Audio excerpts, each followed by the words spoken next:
Good evening dear student.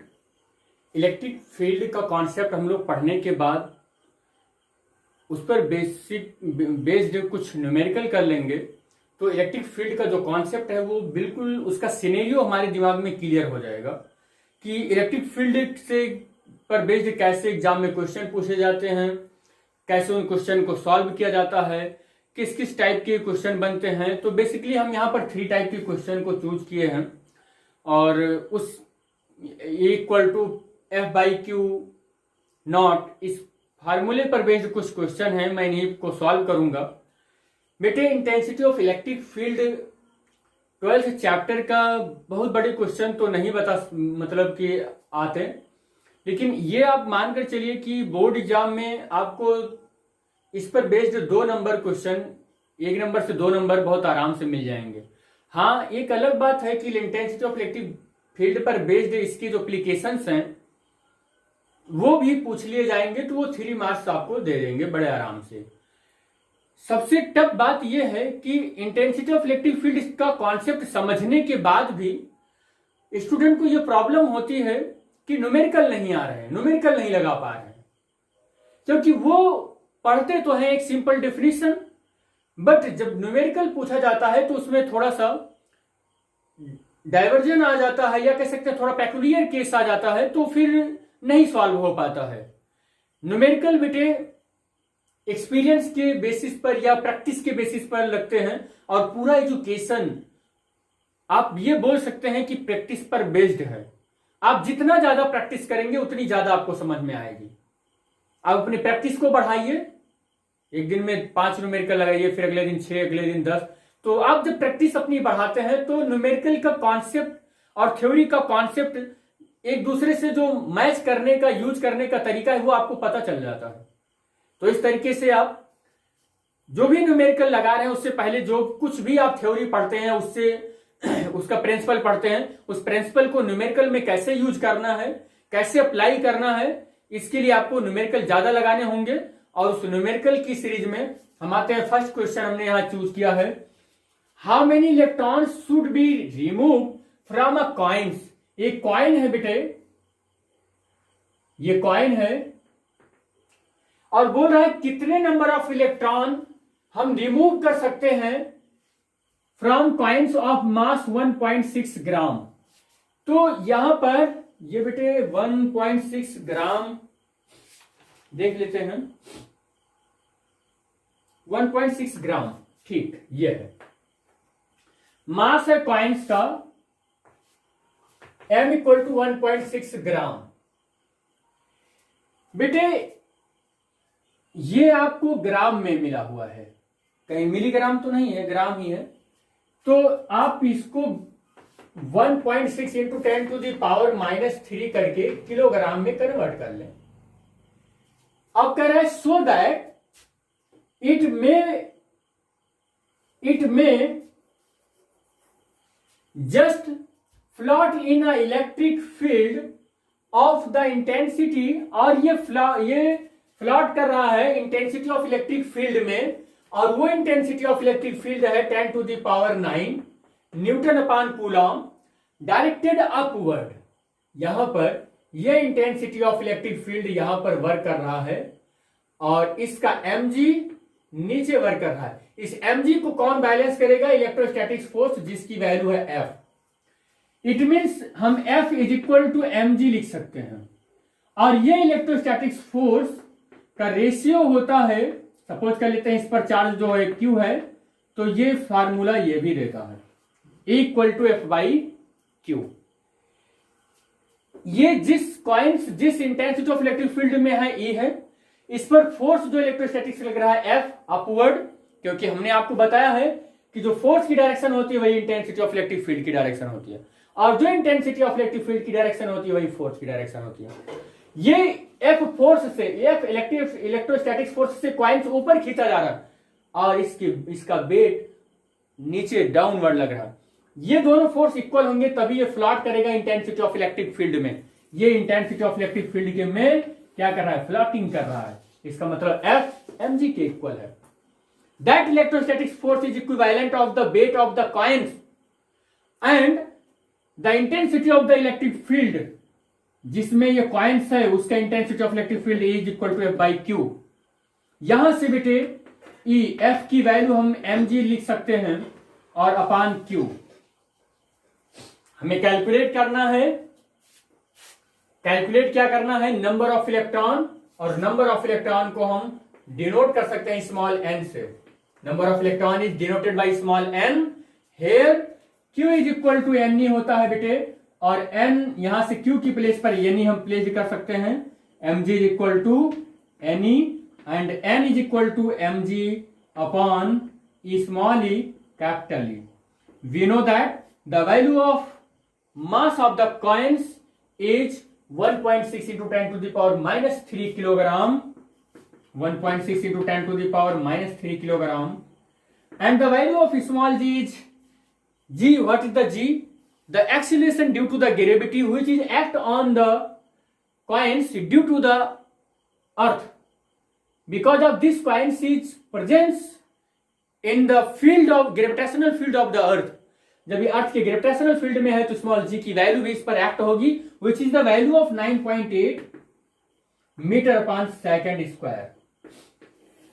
And small E is the charge on the electron which is the value of 1.6 into 10 to the power minus 19 coulomb, and this value is placed at the point at the place of E 1.6 into 10 to the power minus 19 coulomb into capital E is the intensity of the electric field which is the placed on the coins जहां पर placed है उसका intensity of electric field है which is the value of 10 to the power minus 10 to the power 9 Newton upon coulomb.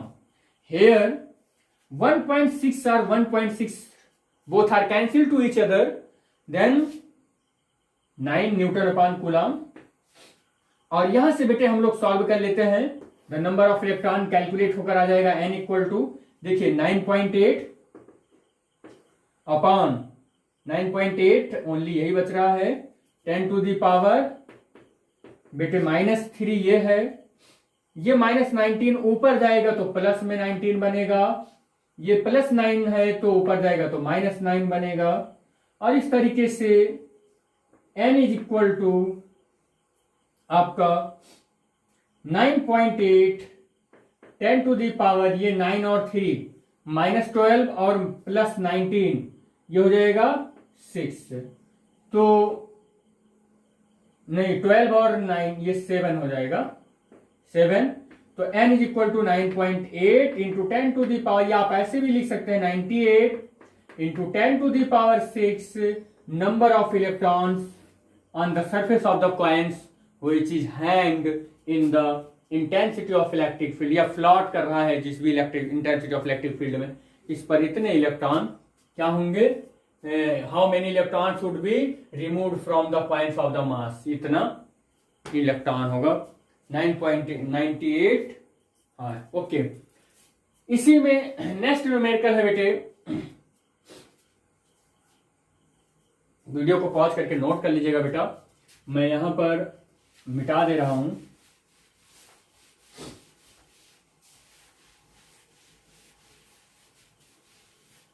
Second numerical है इसी का, मैंने एक साइड में न्यूमेरिकल को लिख रखा है बेटे आपके लिए कि ये आप यहां से नोट कर सकते हैं numerical.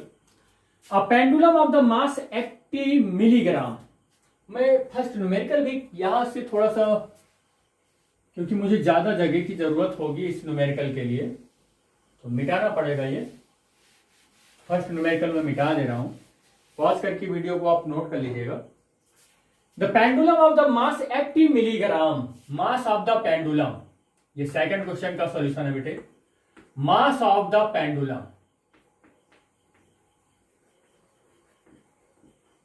Small m is equal to 80 milligram.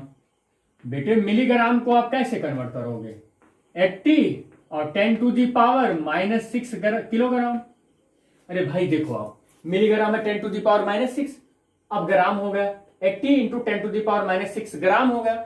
अब किलोग्राम लाना है तो 80 into 10 to the power minus 3 gram था, तो 80 into 10 to the power minus 3, अब ग्राम को किलोग्राम में चेंज करेंगे तो 80 into 10 to the power minus 3 into 10 to the power minus 3 kilogram. अब 80 इंटू 10 टू द पावर -6, देखो यहां से मैं करके देता, 10 टू द पावर -3 ग्राम हो गया। अब क्या करेंगे, 80 into 10 to the power -3 into 10 to the power -3, ये किलोग्राम हो गया। अब क्या करोगे, 80 into 10 to the power -6 kilogram हो गया। यही तो लिखा है हमने यहाँ, 80 into 10 to the power -6 kilogram.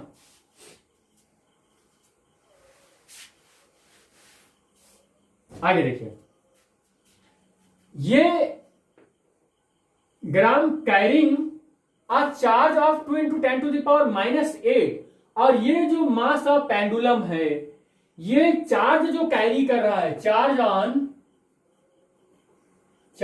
Pendulum Q equal to 2 into 10 to the power -8 coulomb is at rest in a horizontal uniform electric field। horizontal uniform electric field में ये है, रेस्ट में है, और कह रहा है 2 into 10 to the power 4 volt upon metre electric field है। इलेक्ट्रिक फील्ड कितना है, 2 into 10 to the power 4 volt upon metre electric field है, इंटेंसिटी ऑफ इलेक्ट्रिक फील्ड, जिसमें ये इस बॉब या कह सकते हैं पेंडुलम है।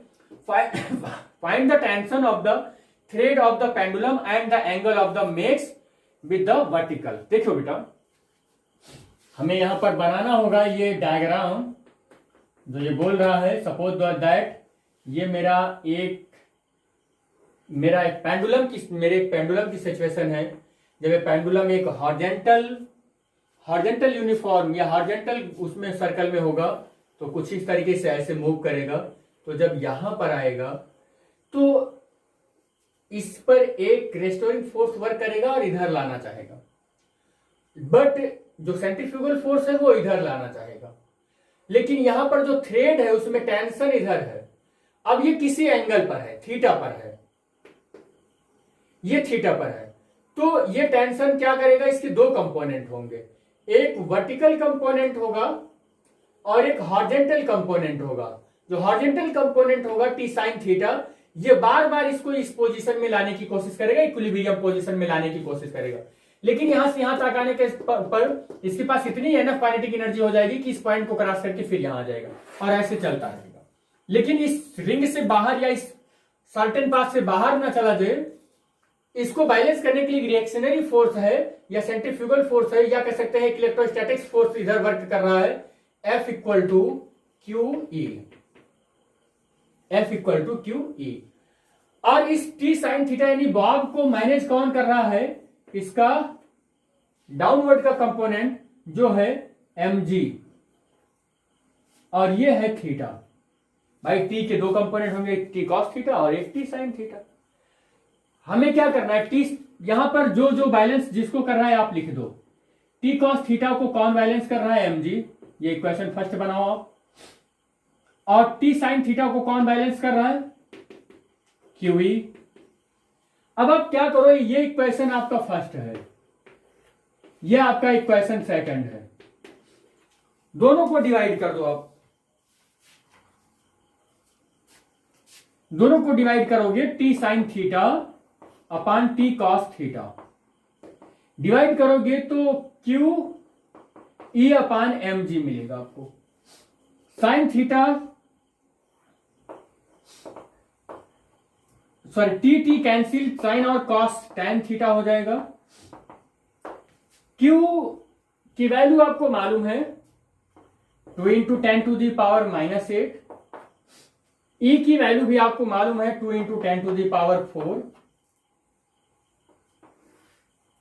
और M की वैल्यू आपको मालूम है 80 इंटू 10 टू दी पावर -6। और G की वैल्यू भी आपको मालूम है 9.8। जब आप सॉल्व करोगे तो tan थीटा, बेटे देखिए इसको मैं अप्रोक्सीमेटली 10 मानकर चलता हूं, तो 240 हो गया और 2 से कैंसिल हुआ, ये 20 हो गया। tan थीटा इक्वल टू, तो यहां से 10 टू दी पावर -8 ये और +4, ये ऊपर जाएगा तो -+6 हो जाएगा। ये ऊपर जाएगा तो -1 हो जाएगा, या इसको भी लिख लें तो ये -2 हो जाएगा और बाई 2। इसको सॉल्व करेंगे तो -8, यहां देखिए 6 और 2 कितना होगा 10 और -8 और ये, यानी कि इसकी वैल्यू पूरे की 1 हो गई, 1/2। tan थीटा 1/2 किसकी वैल्यू होती है? tan थीटा 1/2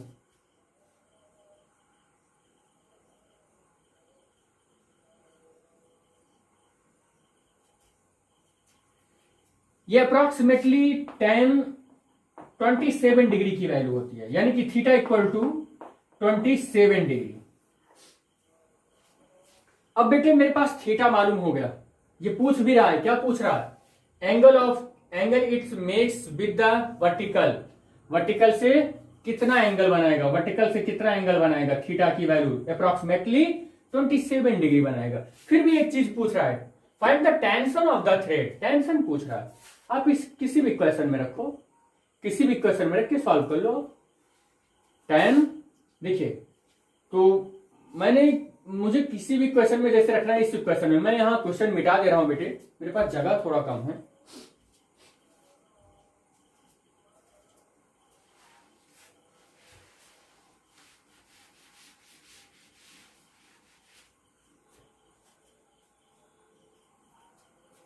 तो यहां से t sine theta equal to Q E और t equal to Q E upon sine theta.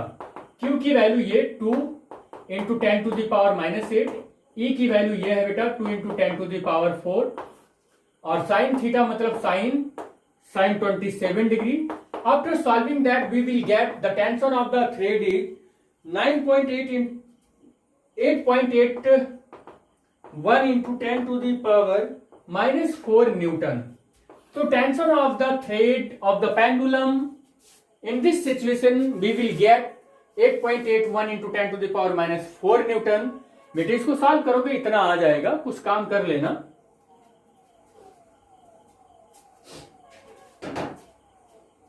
Video को पॉज करके नोट कर लीजिएगा बेटे, इस लेक्चर का लास्ट न्यूमेरिकल है।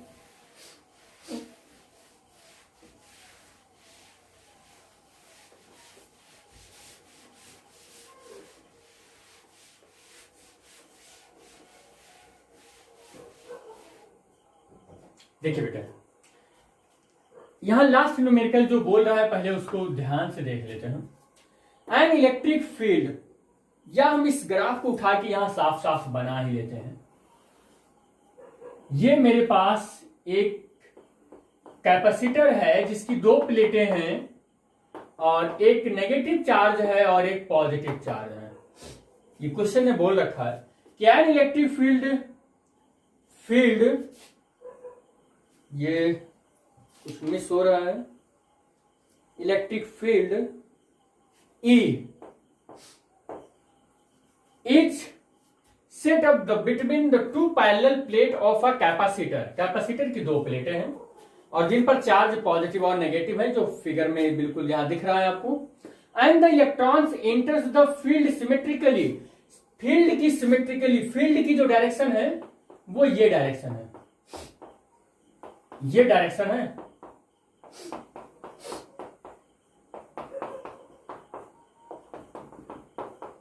ये फील्ड की डायरेक्शन है बेटे, और इस field and electrons enters the field symmetrically between the plates. जो प्लेट्स हैं इसकी सिमेट्रिकली ऐसे एक इलेक्ट्रॉन एंट्री कर रहा है, ये इस डायरेक्शन में, यानी कि इसका जो वर्टिकल वेलोसिटी है, इनिशियल वेलोसिटी ux, वो दे रखा है v0 है। ये क्या है? वर्टिकल नहीं, सॉरी, हॉरिजॉन्टल इनिशियल वेलोसिटी है। ये हॉरिजॉन्टल इनिशियल वेलोसिटी है, ux v0। यहां पर अगर हम वर्टिकल वेलोसिटी की बात करें, वर्टिकल वेलोसिटी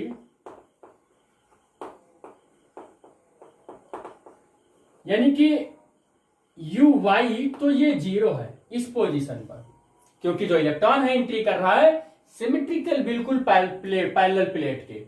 यहां पर हॉरिजॉन्टल वेलोसिटी नहीं है, सॉरी वर्टिकल वेलोसिटी नहीं है। जैसे ये इंटेंसिटी ऑफ इलेक्ट्रिक फील्ड में पहुंचेगा, ये चार्ज है और मूविंग चार्ज है, इस पर ये एक तरीके का यहां पर फोर्स फील करेगा, और उस फोर्स की वजह से क्या होगा कि अगर ये इलेक्ट्रॉन है तो पॉजिटिव की ओर थोड़ा सा अट्रैक्ट होने लगेगा, पॉजिटिव की ओर थोड़ा सा अट्रैक्ट होने लगेगा, तो इसका पाथ एक स्ट्रेट लाइन ना होकर ये पाथ ना फॉलो कर ये थोड़ा सा कर्व पाथ को ट्रेस कर जाएगा।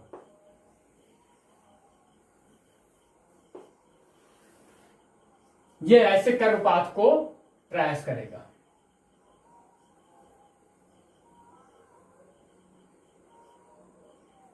Like this. थोड़ा सा ड्राइंग मेरा सही नहीं है बेटे, समझ लीजिएगा कि इस तरीके से इस कर्व पाथ को ट्रेस करेगा।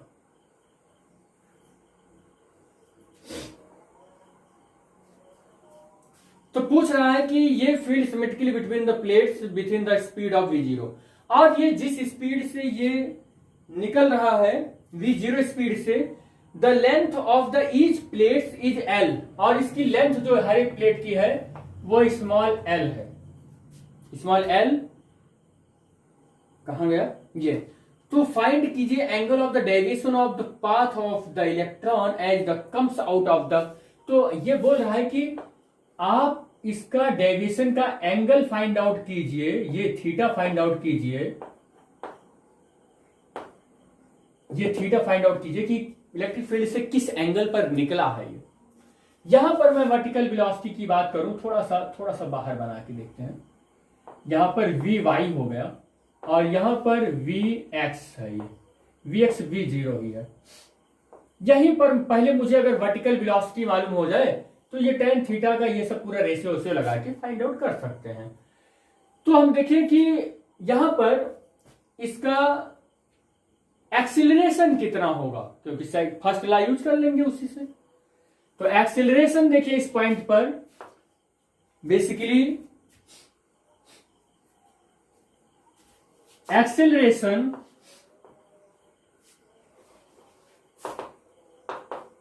ऑफ चार्ज पार्टिकल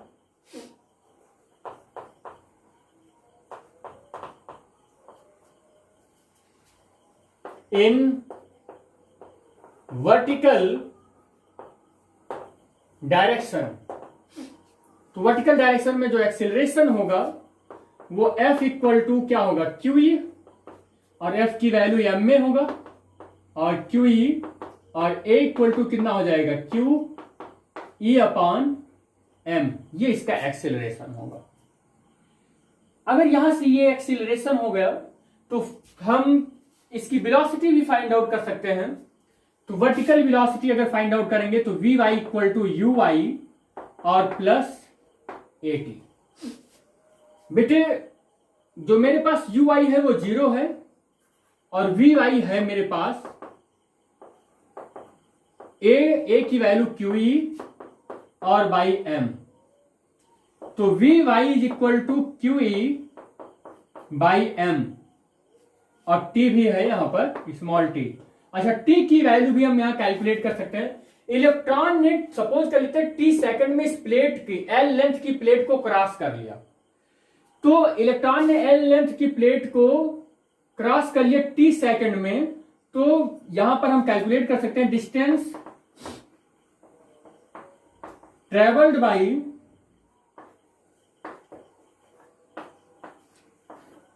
इलेक्ट्रॉन या चार्ज पार्टिकल